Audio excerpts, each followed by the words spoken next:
오늘 하나님께서 우리에게 주시는 말씀은 요한계시록 3장 14절부터 22절까지의 말씀입니다. 요한계시록 3장 14절부터 22절까지의 말씀입니다.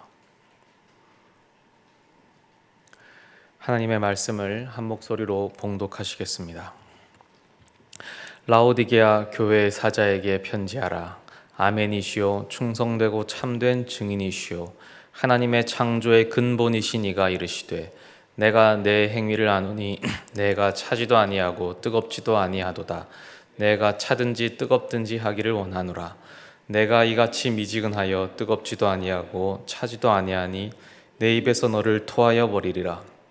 내가 말하기를 나는 부자라, 부요하여 부족한 것이 없다 하나 내 곤고한 것과 가련한 것과 가난한 것과 눈먼 것과 벌거벗은 것을 알지 못하는도다. 내가 너를 권하노니 내게서 불로 연단한 금을 사서 부요하게 하고 흰 옷을 사서 입어 벌거벗은 수치를 보이지 않게 하고 안약을 사서 눈에 발라 보게 하라. 물은 내가 사랑하는 자를 책망하여 징계하노니 그러므로 내가 열심을 내라 회개하라. 볼지어다 내가 문 밖에 서서 두드리노니 누구든지 내 음성을 듣고 문을 열면 내가 그에게로 들어가 그와 더불어 먹고 그는 나와 더불어 먹으리라. 이기는 그에게는 내가 내 보좌에 함께 앉게 하여 주기를 내가 이기고 아버지 보좌에 함께 앉은 것과 같이 하리라. 귀 있는 자는 성령이 교회들에게 하시는 말씀을 들을지어다. 아멘. 요한계시록 2장과 3장에는 총 7개의 교회에 그리스도께서 말씀을 주십니다. 그 중에 라오디게아 교회는 그 7개의 교회 중에서 가장 최악의 교회입니다. 가장 안 좋은 평가, 나쁜 평가를 받습니다. 다른 교회는 칭찬도 받고 질책도 받습니다. 어떤 교회는 질책 없이 칭찬만 받기도 합니다. 그런데 이 라오디게아 교회는 오직 질책만 받습니다. 그 질책도 그 정도가 너무 심합니다. 16절에 이렇게 되어 있죠. 내가 이같이 미지근하여 뜨겁지도 아니하고 차지도 아니하니 내 입에서 너를 토하여 버리리라. 이 무슨 말이냐면 너 구역질 난다 라는 뜻입니다. 너 정말 토할 것 같다. 너 보기만 해도 토할 것 같다. 구역질 난다 라는 뜻입니다. 이 토하여 버린다라는 단어가 그냥 입에서 뱉어낸다라는 단어가 아니고 그 뜻이 개워낸다, 토한다라는 정확한 뜻을 가진 헬라어 단어로 쓰였습니다.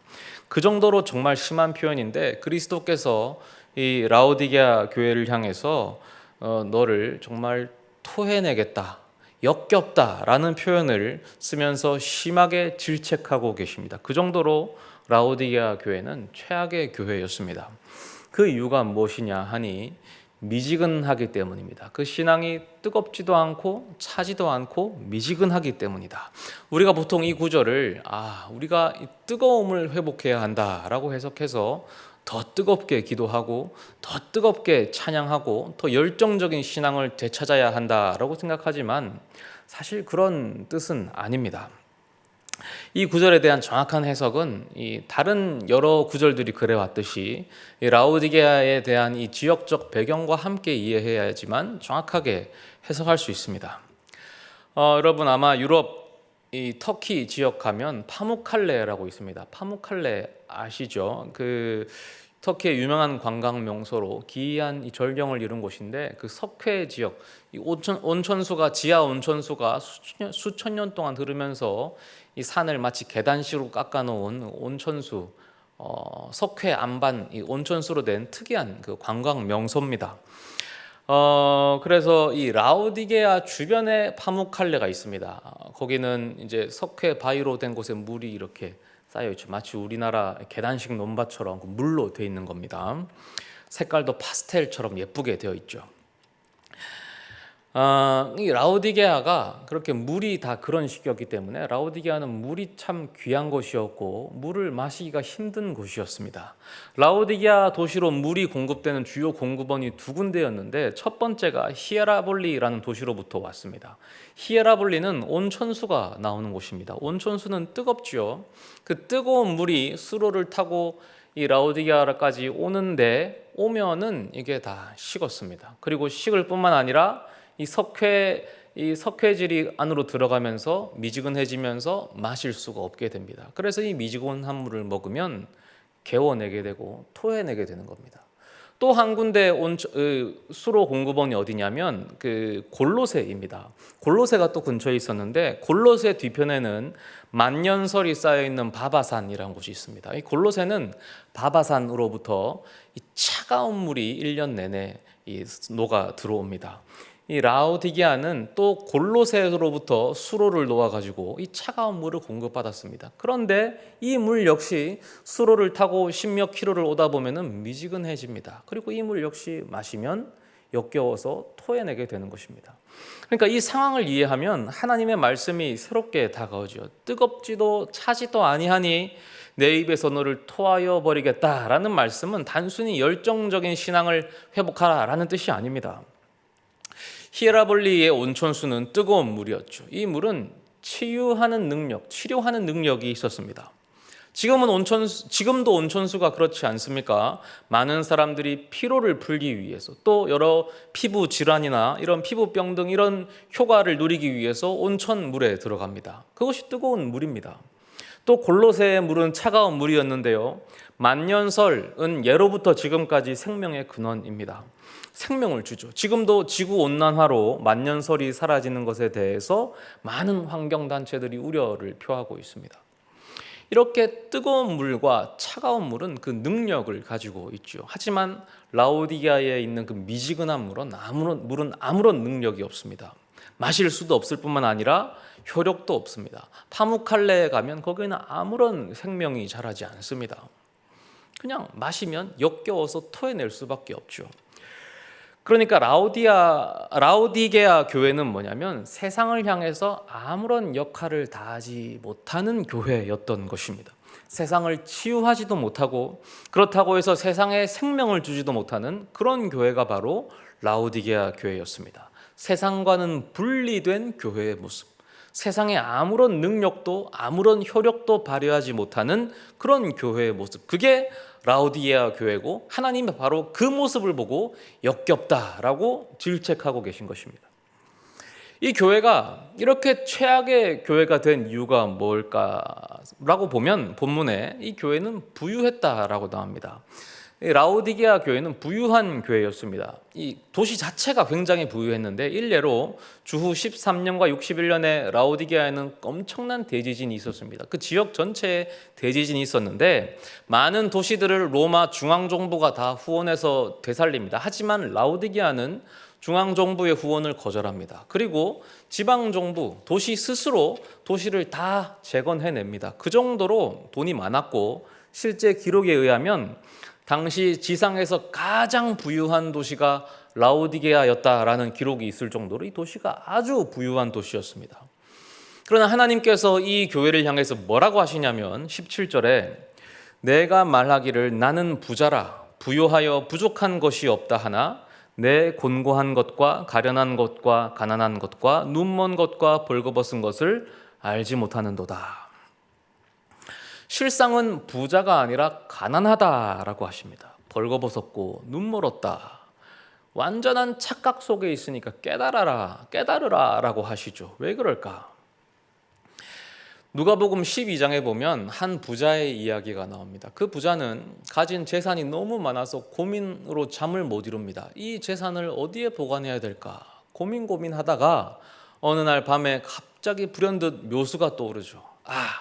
내가 가진 곳간을 허물고 이 곳간을 더 크게 지으면 되겠구나. 이 묘수가 떠오르자 너무 기분이 좋습니다. 그래서 창창한 미래를 두고 행복에 빠집니다. 이제 내가 평생을 놀고 먹을 수 있겠다. 그렇게 기쁘게 잠이 들 때에 하나님께서 이 불쌍한 영혼아, 오늘 밤에 내가 너의 영혼을 도로 찾으리라. 이 이야기가 누가복음 12장에 있습니다.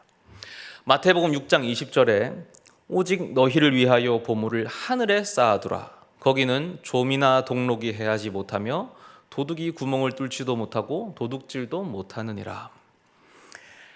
하나님의 시각에서는 재산의 많고 적음의 기준이 전혀 다른 것입니다. 이 땅에서의 재산 잔고가 부의 기준이 아닙니다. 하늘 창고의 재산을 기준으로 해서 부유하냐 가난하냐를 판가름하시는 것입니다. 그렇기 때문에 라오디게아 교회는 가난하다라고 판결 내리십니다. 스스로 부유하다고 생각했지만 하나님의 입장에서는 전혀 가난한 자들이었습니다. 왜냐하면 그들이 이 땅에서의 재산은 풍족했을지 모르지만 하늘 창고를 열어보니까 하늘 창고가 텅텅 비어 있었기 때문입니다. 그들은 가난했고 벌거벗었고 눈먼 자들이었습니다. 이 말씀이 우리 기쁜 소식 교회에 적용이 될까? 우리 교회는 하나님 보시기에 어떨까? 역겨울까? 요즘 제가 계시록을 괜히 선택해가지고 이런 설교를 드리는 것이 너무나 불편한데 제가 이 말씀을 붙들고 하나님께 기도를 드렸습니다. 주님, 우리 교회는 어떤 교회입니까?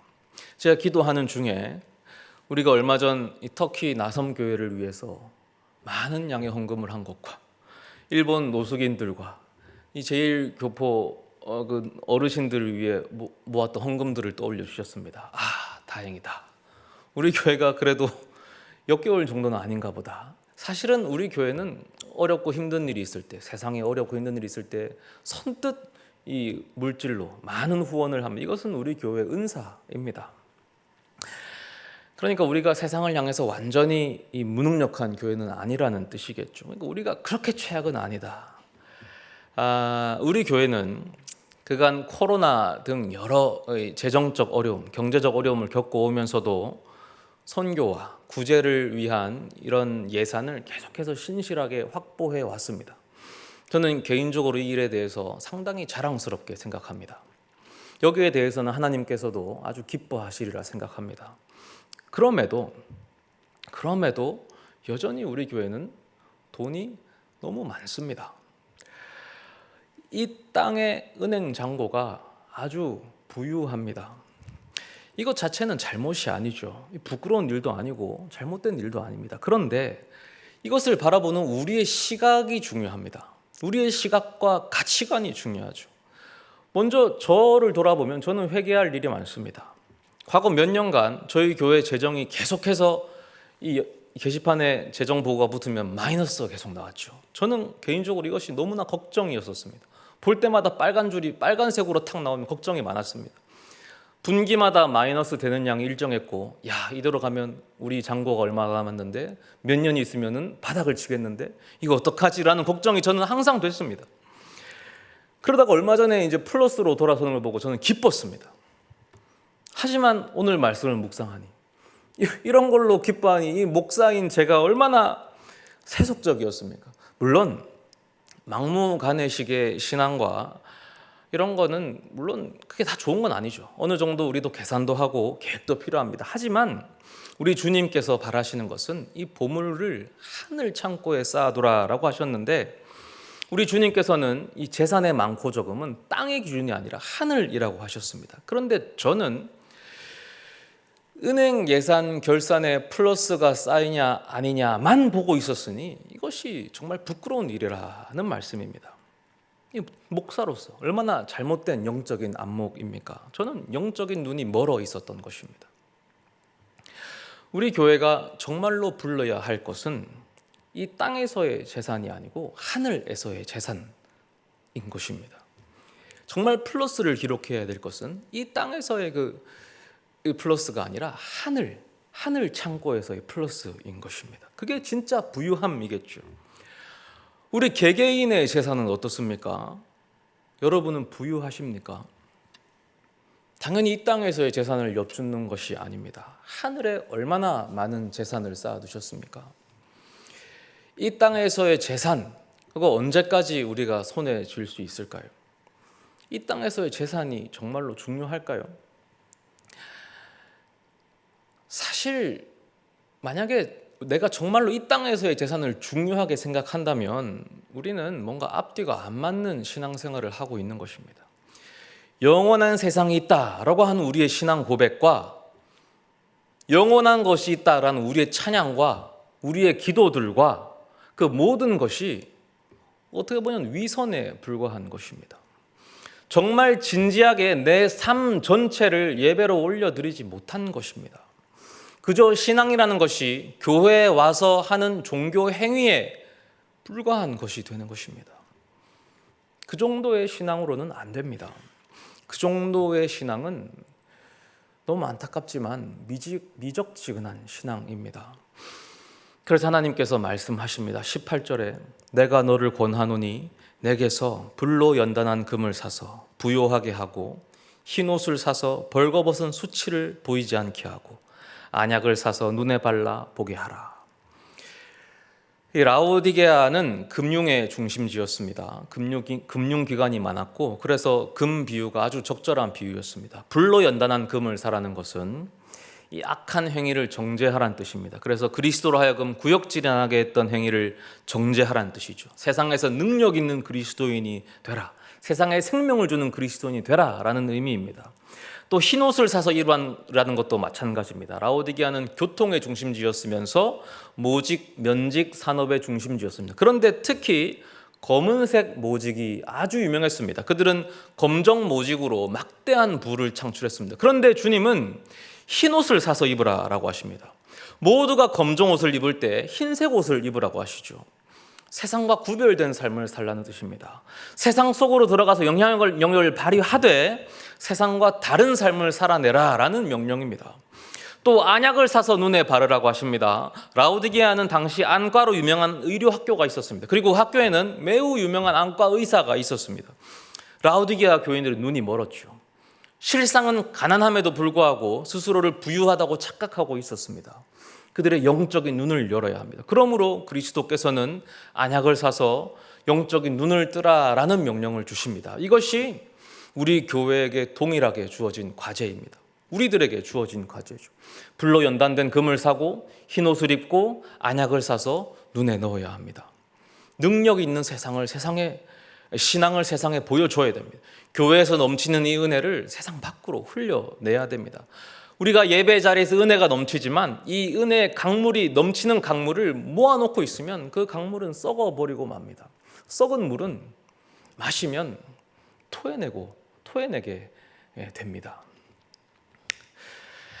요한계시록에 총 7개의 교회가 나오는데 제가 처음에 이 라오디게아 교회가 아주 최악의 교회, 꼴등 교회라고 말씀드렸습니다. 그러면 1등 교회는 어디일까요?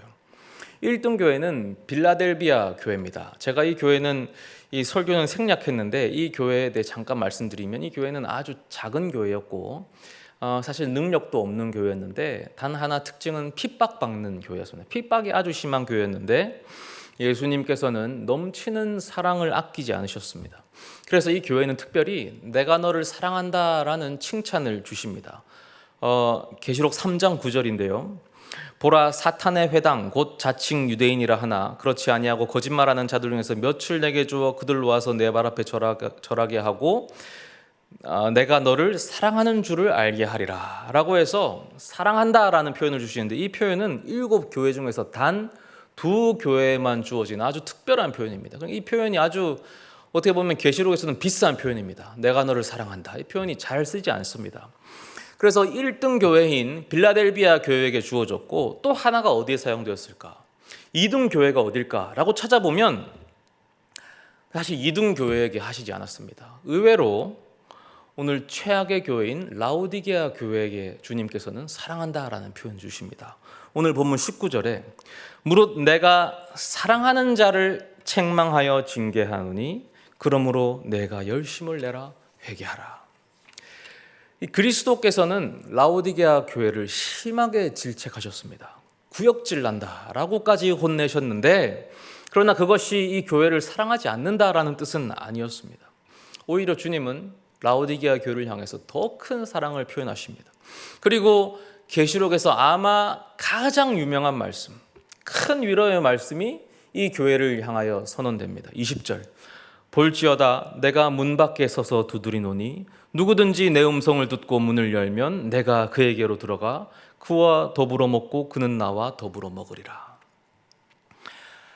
근데 잘 생각해 보면 이 말씀이 참 어이가 없습니다. 왜냐하면 지금 그리스도께서 라오디게아 교회 문 밖에 서서 문을 두드리시는데 사실 교회 주인이 누구십니까? 교회 주인이 예수 그리스도십니다. 그런데 지금 일순간에 주인이신 그리스도가 문 밖에 쫓겨나 손님이 되어 계시죠. 손님도 아니라 완전히 손님보다 못한 존재가 되어 있죠. 그러니까 이게 어이가 없는 장면인 것입니다. 게다가 오늘 말씀 초반에 그리스도는 어떻게 소개가 되어 있냐면 하나님의 창조의 근본이신 이라고 소개되어 있습니다. 14절에 라오디게아 교회의 사자에게 편지하라. 아멘이시오 충성되고 참된 증인이시오 하나님의 창조의 근본이신 이가 이르시되, 이 말은 창조의 권력과 권위와 능력을 가지신 분이란 뜻입니다. 즉 그리스도는 얼마든지 그 문을 부수고 라오디게아 교회를 그 권능으로 무릎 앞에 굴복하도록 만드실 수 있는 분이십니다. 그 정도의 권능과 권위가 있으신데 그리스도가 기다리시죠. 그저 자신의 음성을 듣고 문을 열어주시기를 기다리십니다. 라오디게아 교회는 눈이 멀어서 자만심에 빠져서 교회 주인 행세를 합니다. 그리고 이 주님을 내쫓았습니다. 그럼에도 그리스도는 용서하시죠. 원한을 복수로 갚지 않으시고 자신을 한없이 낮추시고 인내와 사랑으로 오히려 허락을 구하고 계십니다. 허락을 구할 뿐 아니라 교제 맺기를 원하시죠. 함께 더불어 먹고 마시자 하십니다. 식탁 교제. 예수님은 공생애 때부터 언제나 그 식사를 하신다는 것은 천국을 맛보게 해주시는 것입니다. 예수님은 함께 먹고 마시는 것이 언제나 천국 경험입니다. 이제 그 천국 식사를 라오디게아 교회와 함께 하자 하십니다. 그런데 이것으로도 또 끝나지 않습니다. 21절 이기는 그에게는 내가 내 보좌에 함께 앉게 하여 주기를 내가 이기고 아버지 보좌에 함께 앉은 것과 같이 하리라. 이 보좌가 뭘까요? 이 보좌가 같은 의자에 무릎에 앉으라는 얘기가 아닙니다. 그런 건 아니고 이 보좌는 비셀리움이라는 보좌인데 2인용 보좌입니다.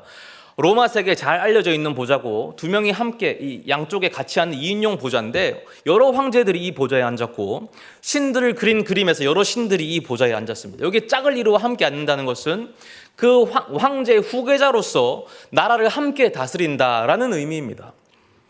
라오디게아 교회는 7교회 중에 최악의 교회였습니다. 구역질이 나는 교회죠. 주님을 내쫓아버리고 주인 행사를 하는 교회입니다. 그러나 주님의 음성을 듣기만 하면 특권을 누립니다. 그 문을 열기만 하면 천국을 누리죠. 그리스도의 보좌에 나란히 앉습니다. 그리스도의 왕권을 공유하고 세상을 다스리게 됩니다. 이것은 차별적인 사랑입니다. 차별 아닙니까? 어떻게 이런 사랑을 이런 최악의 교회에 주십니까? 하나님이 공평하실 것, 저는 하나님이 공평하시지 않다라고 확신합니다. 하나님은 차별하십니다. 하나님은 못나고 부족한 자를 더 많이 사랑하십니다. 사랑받을 이유가 없는 자를 더 사랑하십니다. 그렇게 하나님은 이 라오디게아 교회를 차별적으로 사랑하십니다. 하나님이 우리 기쁜 소식 교회를 사랑하실까요? 이렇게 부족함이 많은 우리를 사랑하실까요? 우리의 지난 시간 그리고 지금 모습 돌아보면 허물밖에 없습니다. 우리의 신앙이 뜨겁습니까? 우리가 과연 뜨거운 온천수와 같이 세상을 치유하고 있습니까? 우리의 신앙이 차갑습니까? 우리가 과연 그 차가운 물과 같이 세상에 생명을 주고 있습니까? 우리의 신앙이 미지근하지 않습니까? 어쩌면 우리는 세상과는 분리된 채로 그저 예배만 드리고 있는 그런 교회는 아닙니까? 예배 중에 하나님이 많은 은혜를 주십니다. 예배 중에 많은 감격과 눈물이 있죠. 그런데 이 은혜가 우리 안에서만 머물고 있지는 않습니까? 이 은혜의 강물이 우리 안에 머물러 있으면 결국 썩습니다. 우리는 곧 썩게 될 물에서 헤엄치며 기뻐하고 있는 것은 아닙니까? 이런 부족한 우리를 하나님이 사랑하십니까? 사랑하십니다. 왜 사랑하십니까? 하나님은 부족한 자를 사랑하시기 때문입니다. 여긴 다른 이유가 없습니다. 하나님은 사랑할 이유가 없는 자를 사랑하십니다. 우리에게는 사랑받을 이유가 없습니다. 야, 우리에게는 은사가 있지? 아니요. 우리는 기도의 능력이 있지? 아니요. 우리에게는 그래도 이 큰 건물도 있고 우리에겐 자산도 있고 우리에겐 예배당도 있지. 아니요. 우리에겐 예배의 능력이 있지. 아니요. 이 모든 것들은 한순간에 무너질 것들입니다. 아무 의미가 없습니다. 우리가 하나님께 사랑받는 이유는 하나님께서 우리를 사랑받고자, 사랑하시고자 마음 먹으셨기 때문입니다. 하나님께서 차별적으로 우리를 선택하셨기 때문입니다. 그 외에 아무 이유가 없습니다. 로마서 9장 14절에 이런 말씀이 나오죠. 내가 긍휼히 여길 자를 긍휼히 여기고 불쌍히 여길 자를 불쌍히 여기리라. 저희 집 아이들이 착각하는 것이 있습니다. 자기들이 세 명이니까 이제 경쟁을 많이 하더라고요. 서로 사랑 많이 받으려고. 자기들이 유치원에서 뭐 만들기나 종이 접기나 뭐를 만들어 오면 그게 대단한 줄 압니다. 자기들 입장에서 대단하겠죠. 그 대단한 거니까 이제 부모에게 선물을 주거든요. 엄마에게 줄지 아빠에게 줄지 거래를 합니다. 그리고 그 선물이 자기의 가치를 높여줄 거라고 착각을 하죠. 솔직히 저는 귀찮아 죽겠습니다. 그 짐밖에 안 되거든요. 이거를 받을 때 리액션도 잘해줘야 되고 받은 다음에 그 보관도 잘해야 되기 때문에 만약에 애들이 아빠 오늘 나 뭐 만들었는지 알아? 라고 질문하는 순간 벌써 싫습니다. 긴장이 됩니다. 왜냐면 제가 사실 리액션도 잘 못하기 때문에 저희 아내는 그런 걸 잘하는데 저 못하기 때문에 제발 그 질문 좀 안 하면 좋겠고 제발 그냥 엄마한테 다 주면 좋겠어요. 저한테 안 주면 좋겠는데 제가 아이들을 사랑하는 것은 선물 때문이 아니거든요. 제 아이니까 사랑하죠. 선물 하나 더 준다고 관심 받는 게 아니고 오히려 뭐 이유가 있다면 부족하면 더 관심 주고 사랑하죠. 오히려 좀 발달이 더 안 되면 더 사랑하죠. 애가 칠칠 맞으면 더 사랑하고 관심 주죠. 얼굴 묻히면 닦아주고 더 찾아가고 그게 사랑 아닙니까? 우리와 주님 사이도 마찬가지입니다. 우리는 자꾸 우리가 뭘 준비하려고 하고 우리가 상을 차리고 우리가 보좌를 준비합니다. 우리가 주인인 줄 아는 거예요. 그렇지 않습니다. 처음부터 그리스도께서 주인이셨습니다. 내가 주인 행세를 해서는 안 되죠. 그리스도께서 문을 두드리신다고 해서 착각하면 안 됩니다. 내가 집주인이 아니라고요. 문을 연다는 것은 그리스도를 다시 주인으로 모셔드리는 것입니다. 그러면 주인이신 그리스도가 오셔서 우리에게 만찬과 보좌를 제공해 주시는 거예요. 음식과 서비스는 주인이 제공하는 겁니다. 오늘 계시록에 준비된 이 만찬과 보좌는 주님께서 준비하는 것이 확실합니다. 누가복음에도 이 말씀이 동일하게 반복되어 있습니다. 누가복음 22장 30절에 너희로 내 나라에 있어 내 상에서 먹고 마시며 또는 보좌에 앉아 이스라엘 12지파를 다스리게 하려 하노라. 내 상이라고 하십니다. 내 상, 주님께서 베푸시는 온전한 은혜입니다. 주님의 은혜가 나를 변화시키는 것이죠. 주님께서 사랑받을 자격 없는 라오디게아 교회에게 이 사랑을 베푸시는 것처럼 우리 기쁜 소식 교회도 그렇게 사랑하시고 우리 모두를 그렇게 사랑하시는 것입니다. 그렇게 우리가 천국 잔치에 참여하게 됩니다. 그렇게 천국 잔치에 참여하고 만찬을 참여하고 보좌에 앉게 되는데 이 보좌란 무엇이냐? 통치석입니다. 세상 통치석. 다른 말로 운전석입니다. 이 보좌에 앉는다는 것은 세상을 향해 나간다는 것이죠. 천국 구석에 자리 좋은 곳에 이 소파에 앉아서 편하게 쉬는 게 아닙니다. 세상을 몰라라 하고 안에 숨는 것이 아니라 오히려 세상을 다스리고 세상을 변화시킨다는 뜻입니다. 세상을 통치한다라는 것이죠. 이것이 주님 주시는 보좌의 의미입니다. 우리는 주님과 함께 할 때 세상으로 나가게 되는 것입니다. 정리해 보겠습니다. 주님이 빠진 잔치, 주님이 문 밖으로 쫓겨난 상태에서 잔치 안 됩니다. 우리가 차린 음식 안 됩니다. 그리고 우리들끼리 세상에 뛰어드는 것 다 안 됩니다. 여기에 비결이 다 있습니다. 주님을 모셔드리고 주님이 마련해 주시는 천국 음식을 먹고 주님과 함께 통치석에 앉아서 세상을 다스리는 겁니다. 그러면 우리가 뜨거워집니다. 뜨거운 온천수가 병든 자를 고치고 이 피곤을 회복시키듯이 그렇게 우리는 세상 속에서 아픈 자들, 상처받은 자들에게 하늘의 평안과 위로를 선물해 주는 겁니다. 또 우리는 차가워집니다. 그 높은 산 만년설이 생명의 근원을 품고 있는 것처럼 우리가 생명의 근원이신 예수 그리스도를 전해줄 수 있는 것입니다. 주님께서 한없는 겸손으로 우리들의 문 앞에서 두드리고 계십니다. 부족하고 모자란 우리들을 차별적으로 사랑하시는 것입니다. 이제 그 음성에 대답할 때입니다. 문을 열고 그리스도를 다시 주님으로 모실 때 우리가 변화되어서 세상으로 나갈 수 있습니다. 우리 함께 찬양하시겠습니다.